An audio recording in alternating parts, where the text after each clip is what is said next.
Imagine you fire up your Xbox and you're like, hey, what do I want to play today? Are there any new games? Let's see what games are on sale. And you go to the Microsoft Store and you're like, I don't really see anything there. But then you open up the Epic Games Store on your Xbox and you take a browse there and you're like, oh, what games are over here?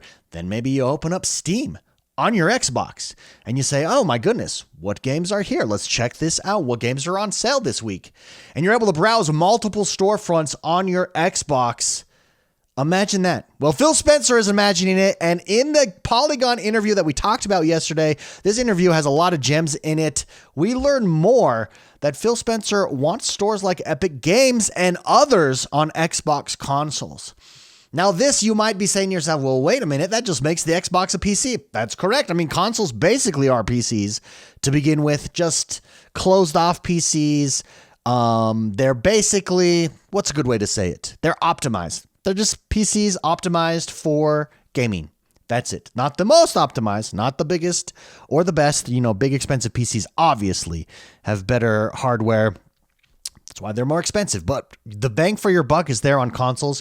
And this is interesting. Now, Phil Spencer explains that basically the gaming market is not growing anymore. And because it's not growing, it makes it harder and harder. It's becoming harder and harder to subsidize the hardware on a console. And that's how consoles traditionally work, is you subsidize the hardware and you make it up with games on the back end. PlayStation, in their business call a few weeks ago, basically said the same thing. That's why these AAA games that are $300 million and more dollars to make are not sustainable in the long run for console makers anymore, because the console market just isn't growing. It's stagnant. And Phil Spencer, and I'm sure Nintendo's probably thinking of this, PlayStation's thinking of this. How do we grow the console market overall? That's the big question. So let's go through what was said here. This is at Polygon.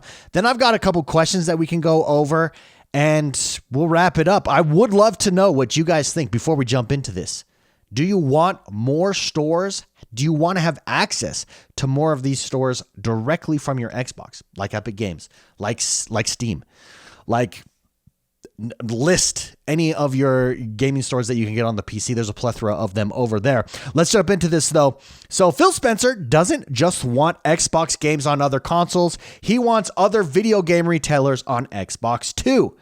Spencer mentioned his frustrations with closed ecosystems. This is written by Tom Warren. So we asked for clarity. Could he really see a future where stores like itch.io and Epic Games Store existed on Xbox? Was it just a matter of figuring out mountains of paperwork to get there? Yes, said Spencer. Consider our history as the Windows company. Nobody would blink twice if I said, hey, when you're using a PC, you get to decide the type of experience you have by picking where to buy games. There's real value in that, Spencer said. Spencer believes console players would benefit from that freedom too, and so would console makers like Microsoft. Is he right there? Yeah, I think so. What is interesting is there is a difference. When you're on the PC, you don't think twice about, oh, all right, I'm going to go check out Blizzard. Here we go. Let's download the Blizzard installer here. Let's get, whatever straight from their store. Let's go over to the Epic Games Store. Let's get that. Let's download that free game that drops every month over there. Let's make sure that we jump on that. Let's go over to Steam, check out the sales there. And they all work interchangeably, and it's not a big deal. But on consoles, that's super foreign.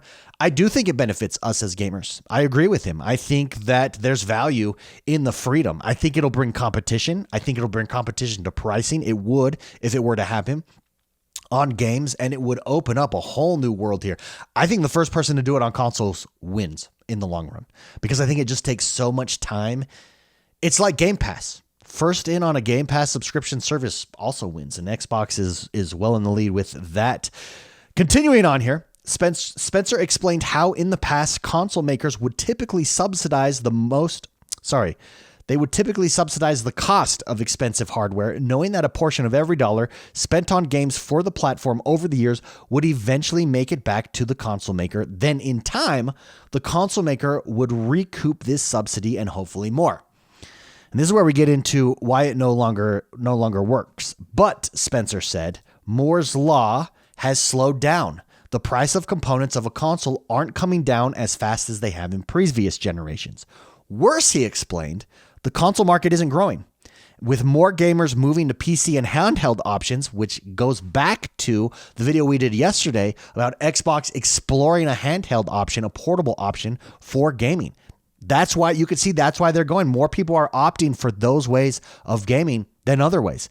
Now, the notion of subsidizing a console and forcing players to purchase games through the official storefront to help recoup costs might not make sense anymore, he says. The walls meant to lock people into consoles might be motivating them to stay out.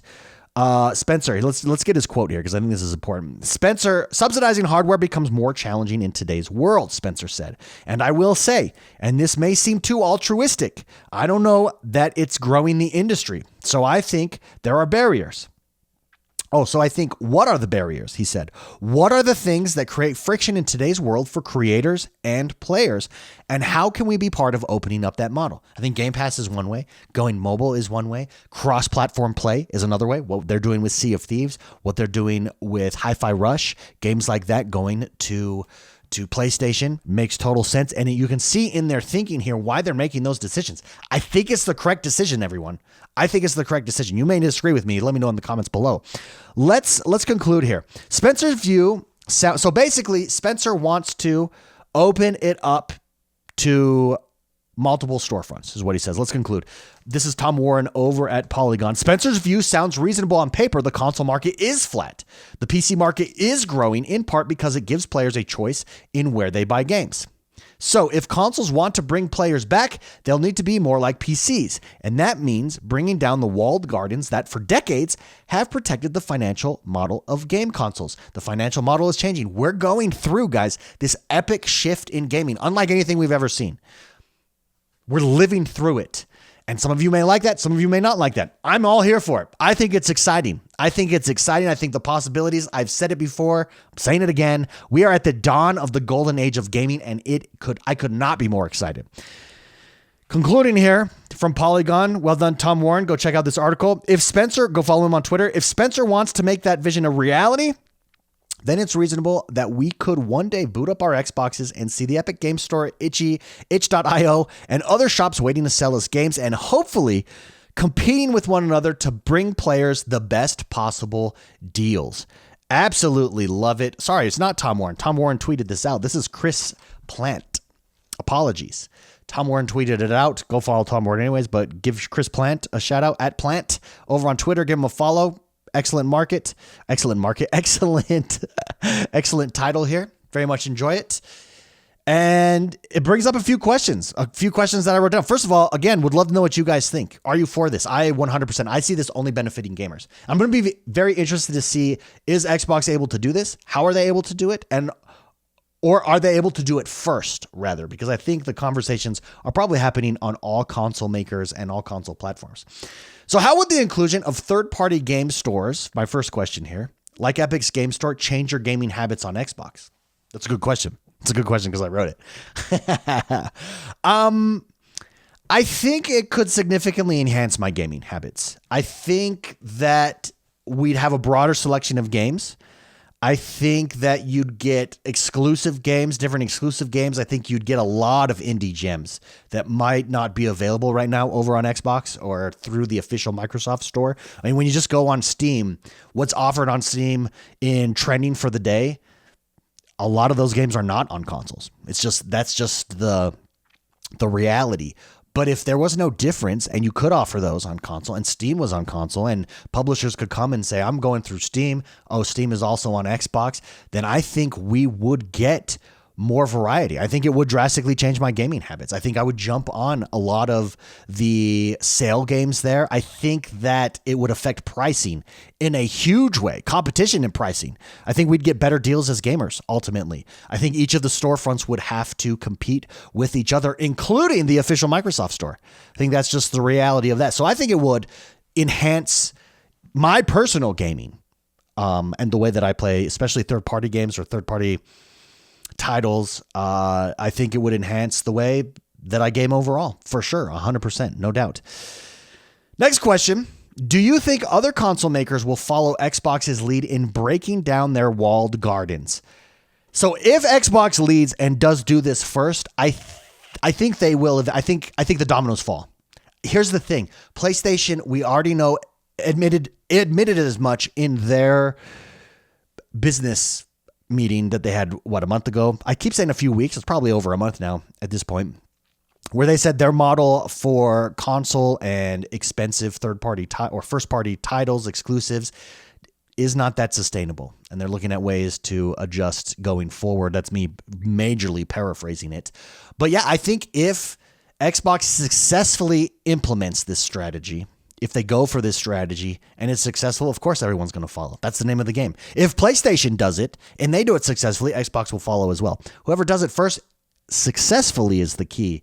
I think everybody will follow. I think the key factor here that would influence a decision of other people following would be a tangible benefit in things like user engagement.